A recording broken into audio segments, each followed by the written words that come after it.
Good evening.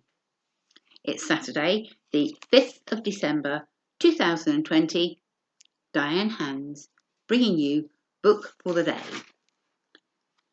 Human Crossings, 9 stories about refugees. And yesterday I started to read to you the story that I'd written for this book. Rubina's story, from riches to rags to riches. And yesterday read that Rubina's father had come to her and asked her to help her brother and sister get ready as they were leaving for England today. The last line I read to you was, Saeed bolts. No, I won't. I gently say, do as I say, or father will be really angry. Pack some extra clothes too.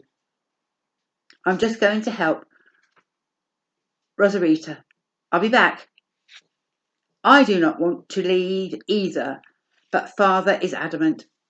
We are leaving. He told us yesterday the hospital had been bombed and he wouldn't have any work now. But we are safe here, Saeed answers. Come on, just do as you're told, father shouts from the kitchen. No arguing. We are leaving today as a family. Some time later, when we enter the kitchen, we find our parents hugging each other and both are crying. Father looks at us and asks, Are you all ready? Yes. But do we have to leave? Maya could take care of us. She's still going to be living here. We have thought of that. And I'm sorry to say, no. My father gives Maya a large envelope saying, these are the documents for the house. It also gives you permission to have other members of your family live here too. I know you will take care of us. We will keep in touch and look forward to seeing you again one day. Now, it's time to go. Maya hugs each one of us before we go out into the garage and into the truck. Father starts the engine. The garage doors open and we drive out into the sunshine. I cannot resist one last look at our home and thinking, will I ever see it again?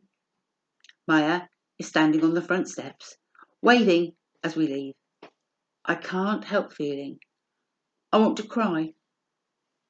I sit between Saeed and Rosarita. Something about the way she snuggles up, clutching her fur dog that goes everywhere with her, irritates me. At the end of the street, the devastation starts. Houses and shops are piles of rubble, with some people searching the damage, maybe for their family, maybe just to see what they can salvage. As we pass the hospital where father used to work, he started to talk. We will not be poor when we arrive in England. I have put money into my English bank account for years. There's enough for a small house and living expenses until I get a job. We're just so very lucky we have money. And not just in England. We have money and property here too. But when we will be able to use it is an unanswerable question. I inherited many possessions and property from my father. A lot of them I have turned into cash and put it into my English bank account. We must never forget to be thankful for all the blessings we receive. Father continues, my friend Ken is looking into what is available for me as a job. Doctors are always needed. It will be different from here, but we can make it our home until we buy a property or decide where we will live. Ken will find us somewhere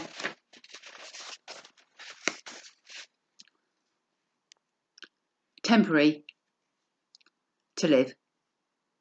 Our first few nights in England will be spent with Ken and his family. The first day on the road, our journey to Greece has begun.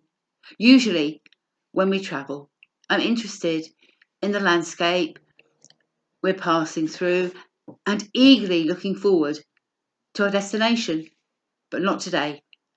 Pulling my coat around me, I'm determined to block out everything by sleeping. Sleep is a long time coming. Sometime after I wake up and ask, where are we? Who's crying? Mother replies, your little brother is hungry and he just wants to make sure we know it. Could we stop for a while, Nizar? I can feed Sammy and I'm sure the others could do with stretching their legs. Father says, if that's what you want. I am feeling a little tired. He drives the truck off the road and says, don't go wandering off, children. Make sure you can see us from wherever you are. 3 of us wander about silently, immersed in our own thoughts. We want to be back in our home, but I know that's not going to happen. Why can't I accept that? Hearing Father call us, we go back to our parents and eat a little of the food Maya made for us before climbing into the truck to continue our journey. Are you warm enough? Our mother asks, and the 3 of us answer in unison, we're fine. I pull my coat over my head and once more fall asleep. Father drives for several hours before he pulls off the road to find us somewhere to park for the night.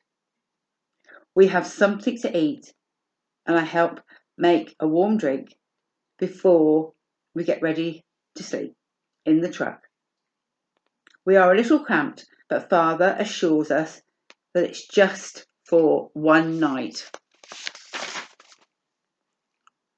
Although I want to sleep, for some reason I just can't. My thoughts go round and round. I'm scared of what might happen to us in England. Well, we have to get there first, and it would take a couple of days. And we should look at it as going on holiday and having an exciting adventure. Maybe. And that's where we'll leave it for today. And tomorrow we'll find out a little bit more about what exciting adventures are in store for this family. Diane Hands. Good night.